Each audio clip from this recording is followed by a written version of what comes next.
আসসালামু আলাইকুম। চোখের ছানি এর সবচেয়ে নিরাপদ অপারেশন হচ্ছে ফ্যাকো অপারেশন। আজকের ভিডিওতে আমরা জেনে নেব ফ্যাকো অপারেশন করতে কতক্ষণ সময় লাগে, ফ্যাকো অপারেশন করার পরে এটা কি বারবার করতে হয় কিনা এবং কোন লেন্স নিলে ফ্যাকো অপারেশন সবচেয়ে সুবিধাজনক এবং সবচেয়ে চোখের জন্য ভালো হয়ে থাকে। ফ্যাকো অপারেশন হচ্ছে একটি চোখের ছানি অপারেশন, যেটি সবচেয়ে মডার্ন প্রযুক্তি, যেক্ষেত্রে চোখের ভিতরে সামান্য সরু ছিদ্র 2.4 মিলিমিটার বলে থাকি আমরা, সেটা দিয়ে চোখের ভিতরের লেন্স যেটা ছানি পড়েছে, যেটা অপরিষ্কার হয়ে গিয়েছে, অস্বচ্ছ হয়ে গিয়েছে, সেটা বের করে সেখানে একটি সফট লেন্স চোখে দিয়ে দেওয়া হয়। এই সম্পূর্ণ ঘটনাটি ঘটতে আমাদের সর্বোচ্চ 20 মিনিট সময় লাগে। ফ্যাকো অপারেশন কিভাবে করা হয়?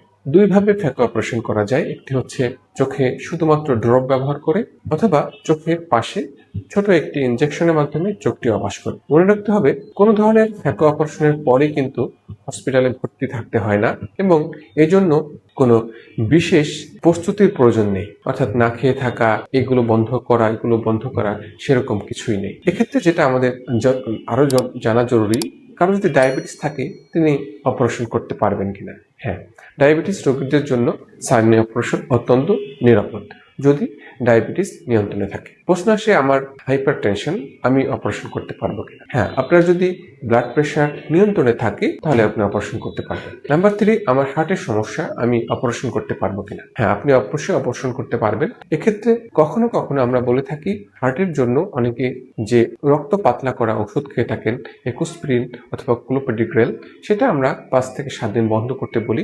তবে বেশিরভাগ ক্ষেত্রেই বন্ধ করা লাগে না। অর্থাৎ হার্টের রোগীরাও সহজেই চোখের ছানি অপারেশন করতে পারেন। তাহলে এক কথায়, ছানি অপারেশন একটি অত্যন্ত নিরাপদ অপারেশন। এখানে হাসপাতালে ভর্তি থাকতে হয় না। সর্বোচ্চ 2 ঘন্টা সময় দিলেই হাসপাতালে আসা যাওয়ার মাধ্যমে আপনি অপারেশন করতে পারেন এবং 1 থেকে 2 দিনের মধ্যে আপনি স্বাভাবিক জীবনে ফিরে আসতে পারেন এবং আপনি 1 থেকে 2 দিন, সর্বোচ্চ 2 সপ্তাহের মধ্যে আপনি স্বাভাবিক স্বচ্ছ দৃষ্টির স্বাধীনতা পেতে পারেন। আসুন, চোখের ছানি অপারেশন নিয়ে যে ভুল সংস্কৃতিটি আমাদের ছিল, সেটি হচ্ছে ছানি অপারেশন করলে মোটা চশমা পড়তে হয়, ছানি অপারেশন করলে অনেকদিন বেড রেস্ট নিতে হয়, ছানি অপারেশন করলে পরবর্তীতে আবার ছানি পড়তে পারে।